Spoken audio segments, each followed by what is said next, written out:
Hi, I'm Geoffrey, and welcome back to Night Falls. Join me around the campfire at the foot of these mystical falls for a podcast of bedtime stories designed to help you sleep. Each week, we'll begin with a brief meditation before settling into our story for the evening. And don't worry if you fall asleep before the end. I want you to drift off whenever you're ready. Come, warm your hands beside the fire, and let me tell you of Christopher Campbell's journey along the West Highland line in a pristine locomotive. Christopher's journey reminds me of the place I grew up and the sights he takes in as he chugs across the Scottish Highlands feel familiar to me, for I was lucky enough to visit many of them as a child. I find that there's something rather relaxing about a path well trodden. A journey you know well grants you the opportunity to disengage, to enjoy the sights you expect to see, and to relax a little deeper into your seat, safe in the knowledge that you'll arrive right where you expected to. I find that I take great comfort in the certainty of it all. Before the train rolls out of the station and we set off on tonight's journey, let's shift the pace down a gear or two and take some time to relax. Come to a comfortable position and allow your eyes to drift shut. Draw in a deep breath and hold it for a moment, savoring that perfect moment of inner stillness granted to you between breaths. Exhaling, release any last dregs of energy still lingering in your body after another long day. Breathing in once more, gather up all of the thoughts and feelings that have crowded at the corners of your mind today, and exhale, letting them flow from your body as you release a long, lazy sigh of relief. Drawing in another deep breath, take a moment to consider the faces and places that led you up to this moment, and as you sigh out, let go of them. Tonight, there is only you, present in this moment and breathing easily as you wind down from the day. There is nothing and no one to interfere with your relaxation. There is only the journey onwards and into the night, following the West Highland line towards rest and relaxation. Like a slumbering dragon, the Jacobite steam engine lay silently on the track, resting a while before it was time to wake up and take passengers along the magical West Highland line. Dressed in linen shorts and a cotton shirt, the perfect attire for a sunny June morning, Christopher Campbell walked through Fort William Station and over to the resting train. He came to a stop on the platform and took a few moments to admire the beauty of the locomotive with its gleaming black engine and beautifully restored carriages. Catching the eye of a fellow passenger, they shared a smile over their upcoming journey, which would take them through the stunning landscape of Scotland. As though letting out a sleepy sigh, the engine released a plume of white smoke, which drifted towards the waiting travellers.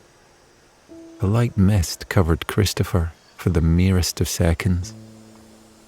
Once the mist had melted away, Christopher felt like the world had become a little more magical somehow. The black paint on the Jacobite engine seemed shinier, the maroon-coloured carriages more inviting, and the day ahead held the promise of enchantment. A uniformed guard arrived on the platform and gave everyone a cheery hello before informing them they could board the train. A low chatter of excitement broke out amongst the passengers as they moved towards the doors. Christopher looked at his ticket. He'd always wanted to travel on the West Highland line, and on the spur of the moment the previous week, he'd bought himself a ticket. He looked back at the train and walked towards the carriage at the front. At the open door of the carriage, a smiling guard checked Christopher's ticket and offered to show him to his compartment. Christopher thanked him, followed the guard onto the train and along the narrow corridor. They stopped outside a beautiful compartment. The years fell away from Christopher, and he felt like a child again as he gazed upon the wondrous sight in front of him. Inside the compartment were thickly upholstered seats, a polished table set with upturned cups, just waiting to be filled with piping hot drinks, and a small lamp fringed in white tassels. The large picture window was perfect for framing the magnificent vistas on the journey ahead. Christopher was too mesmerized to move. The guard let out a polite cough, which brought him out of his daze. Christopher was informed he had the carriage to himself. Christopher thanked the guard again before walking into the cosy compartment. He closed the door and sat next to the window. He'd forgotten how much he loved riding trains. It was something he'd done often with his parents when he was young. He had loved the magic and excitement of it all, the thrilling adventure of the journey and the sights seen along the way. Then arriving at a destination which had seemed very far away to a little boy, such as a picturesque coastal town or a quaint village tucked away in the countryside. A faint voice came from outside the train, telling passengers it was the final call to climb aboard. Doors were firmly closed up and down the train. A low rumble came from beneath Christopher as the resting train woke up.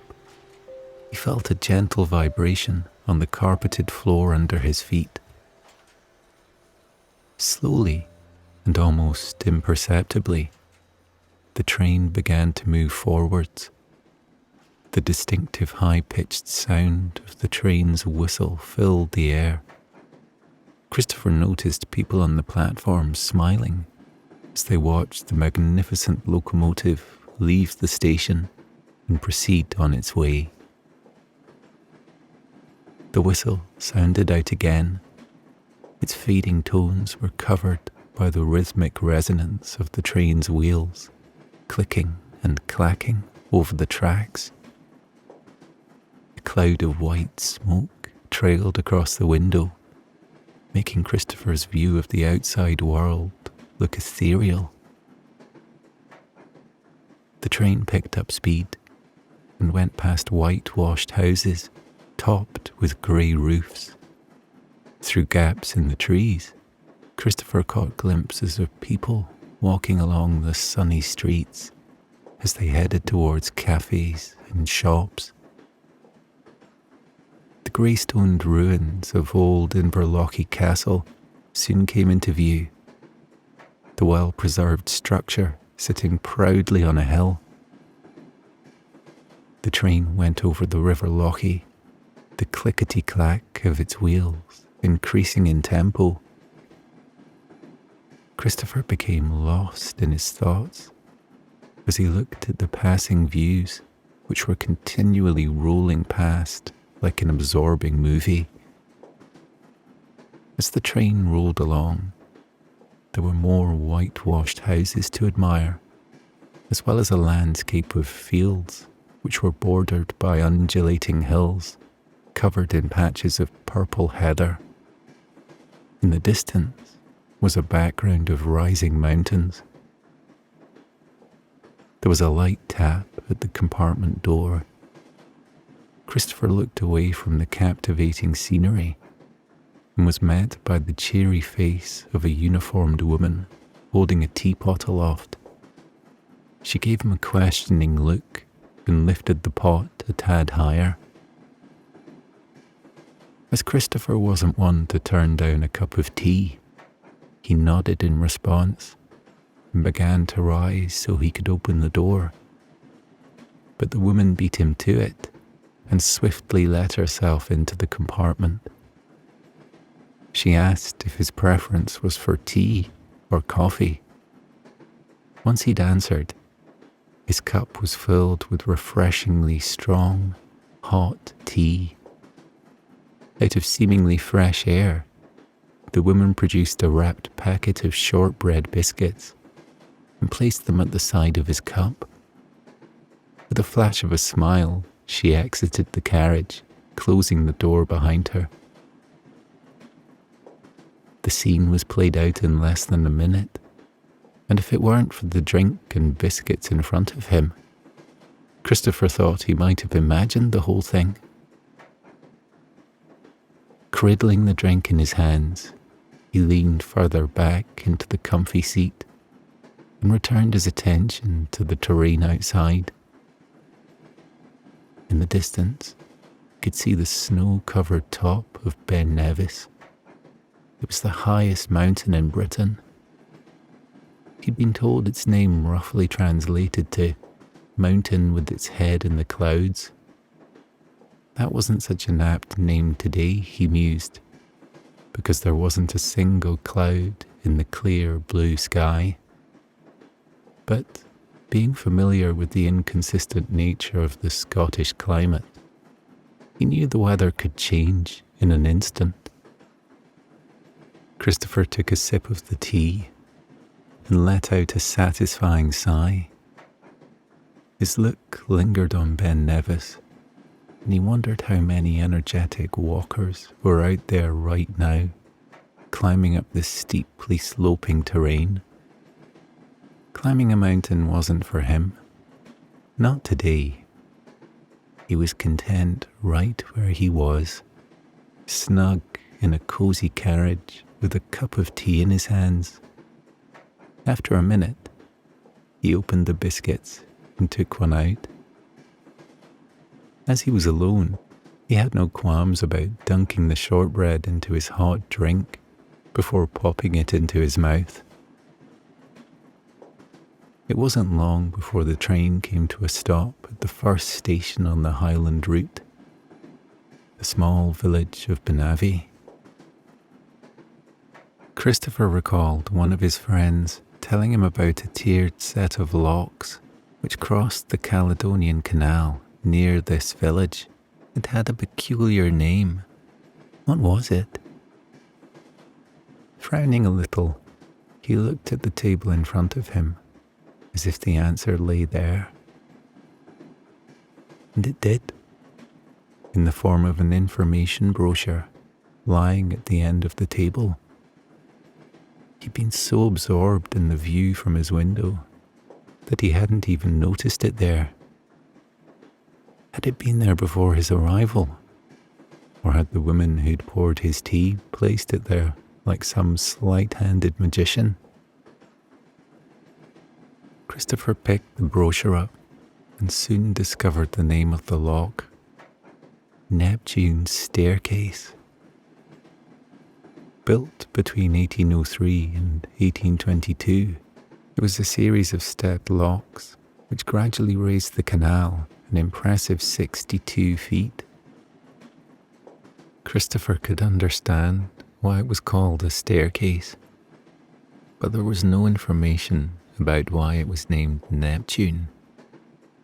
He made a mental note to delve into that mystery when he returned home later. The train set off from Banabi station and carried on its journey along the single-tracked railway. Christopher finished his tea and returned the cup to the table. He placed his hands on his lap, resting his head against the seat. His focus softened as he watched the landscape go by the window, an ever-changing work of art. The train clicked and clacked over the tracks. The whistle let out its pleasing tones. Puffs of white smoke filled the window scene for a few seconds before dispersing into the Scottish air. A single stag stood regally on a boulder, watching the train go by. Christopher was rocked gently in his seat. He felt at peace and a little drowsy. Very soon, a wondrous view opened up before his sleepy eyes, and for a second, he wondered if he'd actually fallen asleep and was dreaming. Curving elegantly ahead on the track was an arched viaduct rising majestically above the ground. He knew the name of this structure. It was the Glenfinnan Viaduct. Not only was it known for its graceful curves and impressive construction, the viaduct had also played a starring role in a series of films about a young boy wizard who travelled this line on his way to a school of magic. As a result, tourists flocked from all over the world to view the spectacular sight. The train slowed as it began its journey across the structure. Its pace was sedate enough for passengers to take photographs, which would no doubt impress their friends later. Christopher joined the others, who were capturing the spell-binding sight on their phones. Leaning carefully out of the window, he took a few photos as the train slowly made its way across the viaduct. On the ground below, groups of tourists were taking pictures of the viaduct too. They had the added joy of getting the steam train in their frames. As though playing to the crowd, the steam engine let out a series of whistles, followed by a wonderful display of billowing smoke. This caused an impromptu round of applause from the spectators on the ground. Once their journey over the Glenfinnan Viaduct was complete, Christopher returned to his seated position and took to watching the Highland landscape again. Birds swooped low over lochs, their reflections clear on the water below. Mountains in the distance wore coats of mauve heather and dark green moss. The shadows cast by the mountains moved slowly over the ground like nature's sundials. Grey boulders and rocks were scattered haphazardly throughout the terrain. A few rabbits hopped through the long, swaying grass on their homes deep in burrows. Christopher imagined how the scene would look in winter time. The mountains would be covered in a thick blanket of snow. Heavy white clouds would fill the sky full of snowflakes yet to fall. Train passengers on the West Highland line would be warm and cosy inside their carriages, perhaps turning on lamps as the afternoon grew darker. A soft knock at his carriage door took Christopher out of his musings. The same woman as before stood there. She smiled before entering the room, pushing a wheeled trolley in front of her. "Here's your afternoon tea," she announced, her smile causing dimples to appear in her rosy cheeks. Christopher had totally forgotten he'd added an afternoon tea to his journey, broke into a delighted smile and sat up straighter. The woman placed a 3-tiered plate in the middle of the table. It was full of delectable sandwiches and cakes. Teapot followed with a small jug of milk. The woman asked if he required anything else. He said no and gave her a thank you. She left him alone with his tantalizing treat. His tummy rumbled in anticipation. He hadn't even realized he was hungry. Tucked into the finger sandwiches first, which were a delicious assortment of honey-glazed ham, roasted beef with tangy mustard, and creamy egg mayonnaise. He followed with scones filled with thick, clotted cream and strawberry jam. Christopher also managed to eat a few small cakes, but he left some for later. Feeling satisfyingly full, he leaned back in his seat and let the marvellous view in front of him unfold in all its glory. The train trundled on its way across the wild, open land, with the occasional deer running freely through the coarse grass. When the train went through tunnels, Christopher felt even cozier inside his snug compartment. The carriage rocked gently from side to side. The wheels clacked over the tracks. Clouds of smoke enveloped the outside of the carriage, making the world disappear for a few seconds. Past Loch Eilt they travelled. Christopher noticed the tree-strewn islands in the middle of the water. They looked to him like a group of friends meeting up for a long overdue chat. A small white church appeared on a hilltop. After giving his brochure a quick look, he discovered it was the Church of Our Lady of the Braes. The railway track looked closer to the coastline, and Christopher regarded the calm sea with interest, spotting small fishing vessels bobbing on the horizon. A few minutes later, and out of nowhere, there was a sudden downpour of heavy rain. Christopher hadn't been aware of rain clouds appearing at any time along his journey. He looked upwards out of the window and noticed thick, grey clouds scurrying across the sky, as if in a hurry to be elsewhere. The rain pitter-pattered on the roof of his compartment and tapped lightly on his window. He watched the raindrops as they landed on the grass and slowly trickled down it. Just as suddenly as it had begun, the shower ceased. The clouds moved swiftly away. The sun came out and sent rays dancing across the newly washed land. The raindrops on the window glittered like diamonds. Ever onwards, the train travelled. Inside his snug compartment, Christopher felt himself growing sleepy again. He closed his eyes and rested his head against the coolness of the window. The carriage rocked gently from side to side. The wheels clicked and clacked over the track.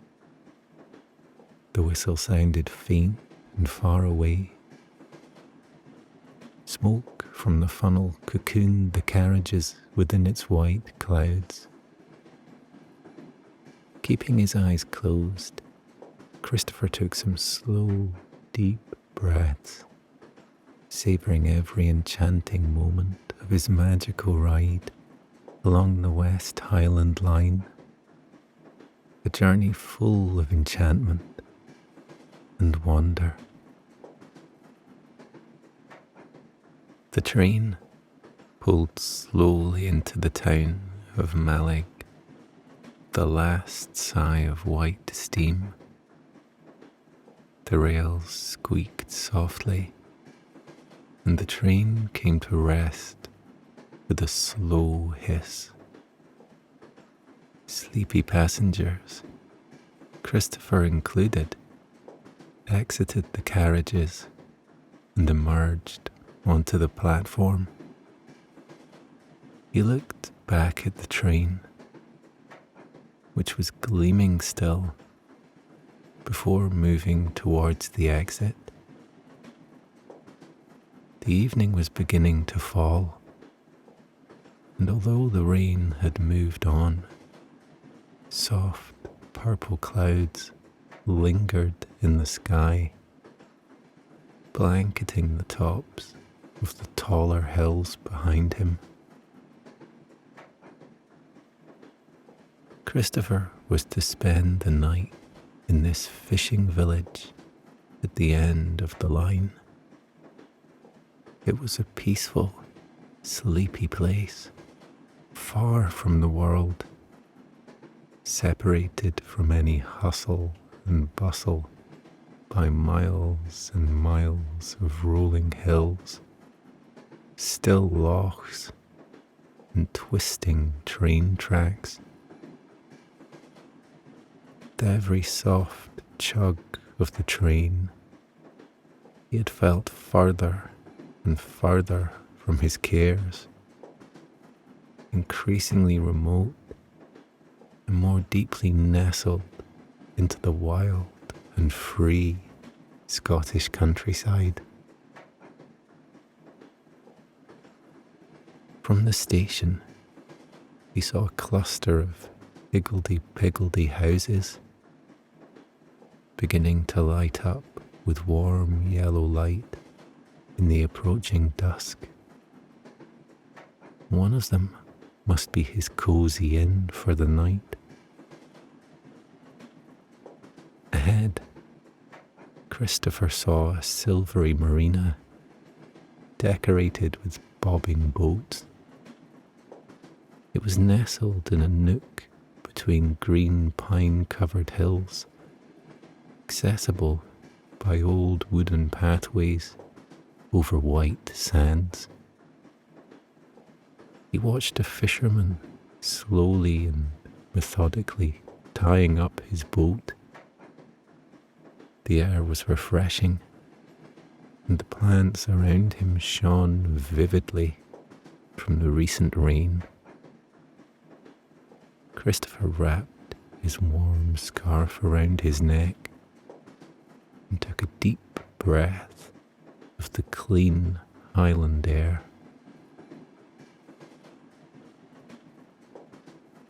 Past the marina, the water expanded towards the horizon, where Christopher could see the faint, hazy outline of hills over the other side of the inlet.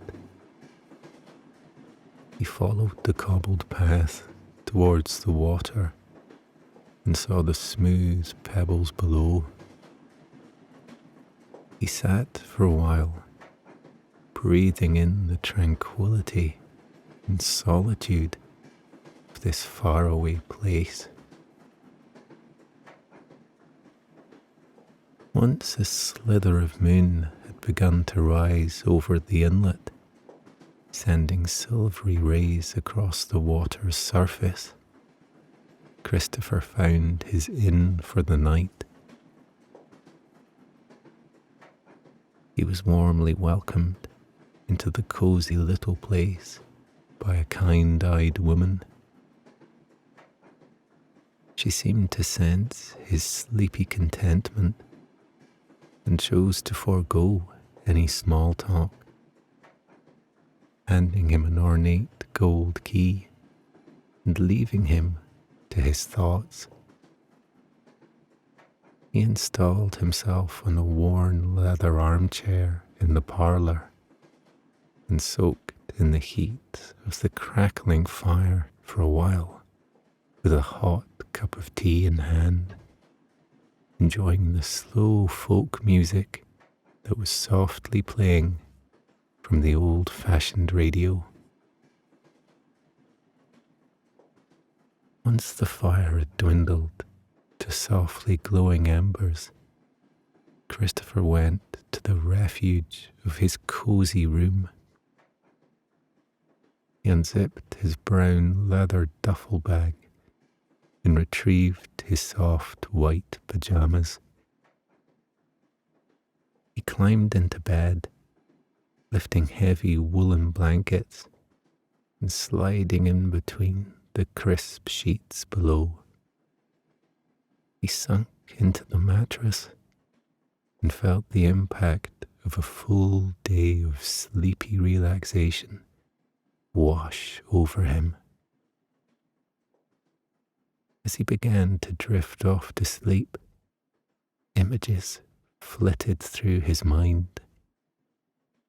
Grey-stoned castles, whitewashed houses, gently shimmering lochs, and endless vistas of wild Highland hills.